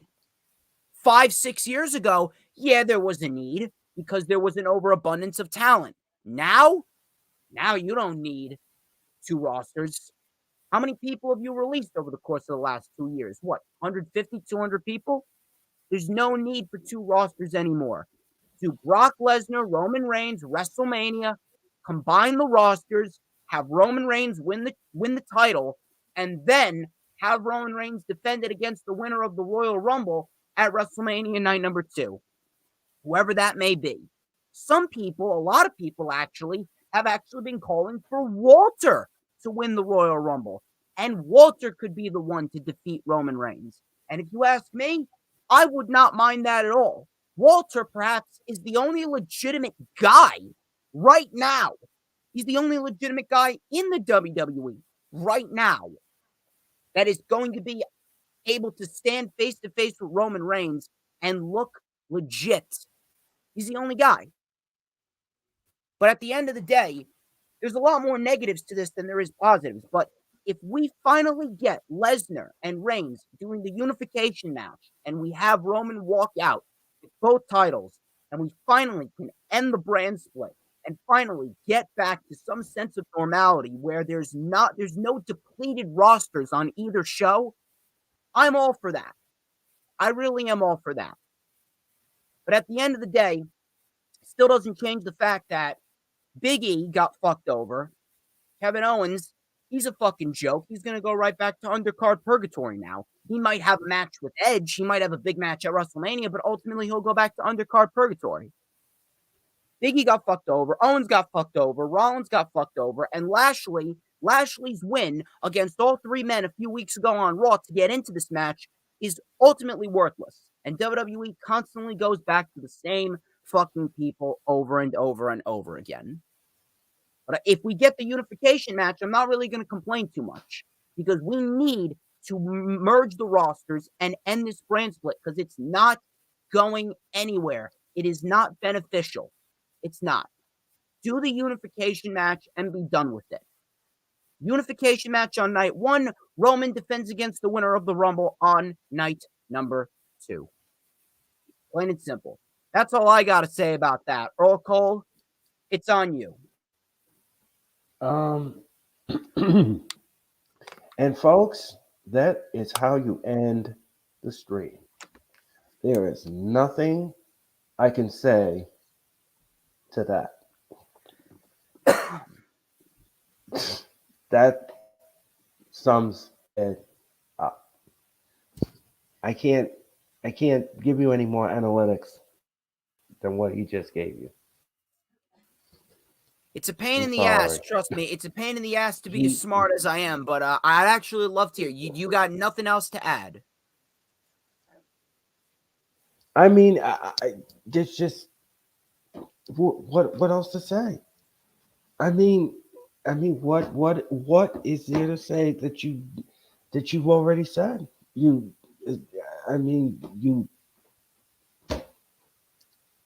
nothing I can say. There's just nothing. There's nothing I can add. There's nothing I understand from what I've read that he was supposed to retain the title, but because Lesnar was added to the mix, I guess Vince backstage told Big E, hey, you're under the circumstances and we got to do something here, and you got to drop the title to Lesnar, and you got to get pinned, and you got to get buried, and that's it. And that's it. Big E's title reign, it's in and over with. It's a disappointment. It's not what none of us envisioned. I think that he should have held on to that briefcase. I said it on my show. I said it to so many people. He should have held on to this briefcase until WrestleMania or even the Rumble and cashed it in then. But the WWE was so desperate because they were losing in the demographics to AEW. They needed something to offset the balance. and they thought that this was the greatest thing. And Biggie put his own foot in his mouth. He went there and he went on SmackDown and talked about he was going to cash it in. Then he went on Twitter and said he was going to cash it in. He just ruined the whole thing. It wasn't even a surprise with the cash in. It wasn't even a surprise. A cash in is supposed to be a surprise. And you just took that moment and you shit it all over it, and you just gave us whatever, and it was so desperate, it was just so out of left field and everything else, and everybody was like, oh, Big E's gonna cash. I already knew he was gonna cash it in. So I mean, it wasn't like I wasn't gonna jump up and down about it. I like Big E as the WWE champ, but it was too soon. It was too early. It was too early in the game. Now you buried him. He's not gonna go into any other championship ever again. This is it. This is the end of the line for Big E. And the thing is that when you have a feud like Rollins and the original Big E was supposed to be, that's what it was supposed to be. But too many cooks were in the kitchen, and then the COVID came in, and everything else got all jacked up. Everything else got jacked up. So therefore, that is what we got. And I am so sorry that Big E got buried. It's the same thing with Bianca. It is the same thing that they do. They just take their top stars and they shove it underneath the rug, and that's the end of it. And we move on. And that's it. I feel bad for everyone that was involved in the match. It shouldn't have happened that way. It was a very disappointing end to the pay-per-view. I am not happy with this at all. I think this was terrible. This was a terrible, terrible, terrible scenario for Big E. But at the end of the day, that WWE, like you said, like you brilliantly said, they always do these to other top stars. They give these top stars to these other people, and the little people, they just push them or hire them, and that's it. At the end of the day, I just hope that we get that unification match. That is the one thing that must come out of this. Now, do I have any faith that they'll do that? No, and I could be talking out of my ass right here. I can only hope. But then, ladies and gentlemen, I'm sorry, what'd you say? I'm sorry, what were you gonna say? No, let me just say something. Let me just say this one thing before we end this. Let me just say this. The WWE is not smart enough to do no unification. We all know that. They're not going to be doing no unification. They're not going to do no unification. They're just going to spoon feed you the same stuff that they've been spoon feeding you for the last couple of months and weeks and years, and that's it. And that's what you're going to get. I'd like to cross my fingers, hopefully, that we do get something of substance, and hopefully we do get that unification match. I don't really have too much faith in them, but I'm going to keep my fingers crossed there. Hopefully Roman Reigns recovers quickly from COVID. Day one, not an overly terrible show. I've seen much worse. I saw the show in which Goldberg beat The Fiend for the Universal Championship. That Super Showdown show almost 2 years ago. So I know what a terrible show is. It wasn't the worst show I've seen, but ultimately it was a show that showed everyone that WWE will constantly revert back to the same shit. They will never create any new stars. We got some decent wrestling, but ultimately it's a show that ultimately fell flat on its face and ended up being very disappointing. Not the worst, but very disappointing to start off 2022.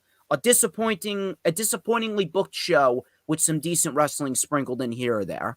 And ladies and gentlemen, that wraps up this edition of The Rewind. We went almost 2 hours. I'd like to thank each and every single one of you who tuned into this video. Thank you, Lisa, Danielle, Dee, Rob Wells Jr., Dylan, Alan Holland, and Adam Carl, and everyone that stopped by, Hula Grim and Raging Girl Gamer. You guys have been fantastic. I greatly appreciate you, Earl Cole. I apologize about the technical difficulties here and there. Hopefully, I can get my router worked out, and hopefully everything should smooth over from here on out. But thank you. I greatly appreciate you stopping by. You have been fantastic. Like, comment, subscribe. Check out all the links in the description. You guys are the best. We got the rundown for Battle of the Belts next weekend, the LFU, and the rewind for Battle of the Belts. Another big weekend next weekend, which will be immensely better than WWE Day 1. Earl Cole, Yes. hopefully I can be on your channel sooner rather than later. Thank you for Yes. taking the time. Thank you for taking the time, man. I greatly appreciate it. Let me hear it. What No, else you got to say before we sign off? Yeah, before we sign off, ladies and gentlemen, as I said before, Joe, the wrestling experience is coming back this Thursday night, ladies and gentlemen. I'm going to have my special guest, Mr. Matt Moody. Mr. Matt Moody is coming on my show for the very first time, and we're going to be discussing AEW. We're going to rewind AEW Dynamite from Newark, New Jersey, which I will be part of this Wednesday night, ladies and gentlemen. I hope that you will be in the house because I will be in Newark, New Jersey. I will be in Newark, New Jersey this Wednesday night for Dynamite, and tickets are still available. They're at Ticketmaster. They're limited in number, but you need to get them because I have a feeling that this show is going to be a powerhouse show. It is the first time ever that we're going to be on TBS, and it's going to be fun. And I'm going to be rewinding the show with Mr. and I. We're going to be discussing that, and I'll have a very special announcement that I hope that you all will tune in for that. Again, follow me on all the social media platforms. And of course, like I said, if you want to watch any of my shows, please go on my YouTube channel and watch the encore presentation of my show. That you hit that like button, very important. And of course, don't forget to subscribe to my YouTube channel. I'm up to 107 subscribers and counting. And yes, ladies and gentlemen, I have to thank DJ Storms once again for allowing me to come on his channel, his brand, his everything. And yes, he will be back on my channel in the foreseeable future, as I will be back on his channel in the foreseeable future. And I hope everyone will have a blessed 2022. Keep hope alive. And remember, stay lovely, stay positive, and I'll see you soon. Well, ladies and gentlemen, I greatly appreciate all of you, and I greatly appreciate Mr. Earl Cole. Ladies and gentlemen, he's Earl Cole. I'm DJ Storms. This has been The Rewind, and I will catch you guys next weekend where we actually get a weekend of real pro wrestling with Battle of the Belts. Peace.